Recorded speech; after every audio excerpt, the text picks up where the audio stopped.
Africa Live Africa Plus ni iteka dondiyela urahawe ikaze ufashe kano kanya kugira ngo udukurikirane. Uyu munsi tugomba kurabira hamwe ku makuru amaze imisi ibonekeza mwino misi aho ikiza coronavirus cyasuye kwibonekeza. Akarero nko mu gihugu cy'u Rwanda. Ku makuru dukesha ikinyamakuru Igihe, ishirahamwe ry'igihugu ryo kurwanya indwara mu Rwanda, Rwanda Biomedical Center RBC, ryemeje ko COVID-19 yagarutse mu bihugu bivuye mu kwiyongera kw'abandura hirya no hino ku isi. Umuyobozi mukuru wa RBC Professor Claude Mambo Muvunyi ku munsi wa mbere itariki 9 z'ukwa gatandatu 2025 yabwiye ikinyamakuru Igihe ko inyuma yo kubona ko hari kwiyongera kw'abanduye mu bindi bihugu bakoresheje amatohoza kugira ngo barabe uko vyifasha no mu Rwanda. Ibyavuye muri aya matohoza vyerekana ko mu bipimo 2016 byafashwe ubusa n'ibicendwi kwijana by'abantu byagaragaye ko banduye COVID-19 ariko bariko bararonka imiti ibakwiriye.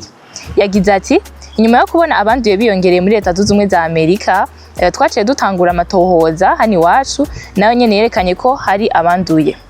Yongeye avuga ko u Rwanda rwiteguye guhangana n'ico kibazo kandi nta mpamvu n'imwe yo guhagarika umutima.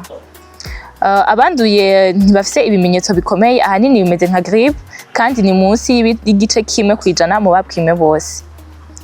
Mu minsi iheze kwiyongera kw'abanduye byabonetse no mu Bwongereza ndetse no muri Amerika. Ku makuru dukesha ikinyamakuru Igihe nyene iyo virus nshasha ya coronavirus yitwa NB akaburungu 1 akaburungu 8 akaburungu 1 imaze gushika ku bice 10 kwijana by'ubwandu ku rwego rw'isi. Byabonetse muri Irlande y'Amajepfo ndetse no muri Gales.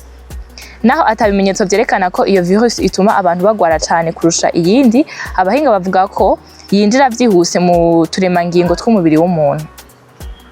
Ishami mpuzamakungu ryita ku magara y'abantu OMS riramenyesha ko COVID-19 ibandanya guhindagurika kuva muri nzero kandi iyo virus iriho cyane yandukira vuba.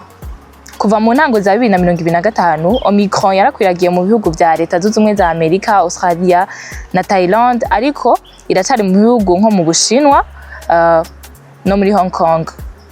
Mu Rwanda ikigo cy'igihugu RBC kiriko kirakurikiranira hafi uko ivyo bintu vyifashe kugira ngo iyo virus idakwiragira. Minisitiri w'amagara w'abantu Dr Sabe Sanzimana yavuze ko igihe c'ihindagurika ry'ibihe kuva mu mvura gushika mu mpeshi gituma indwara z'uruhande rwo guhema zigwira cane harimo grippe na COVID-19.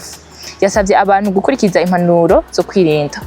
Umuyobozi mukuru wa RBC Professor Claude Mambo Muvunyi yavuze ko abenshi mu bagwaye ari abantu bava hanze mu bindi bihugu canke bahuye n'abanduye ariko ngo baraki kuko indwara iragaragara ntitaremeye cyane.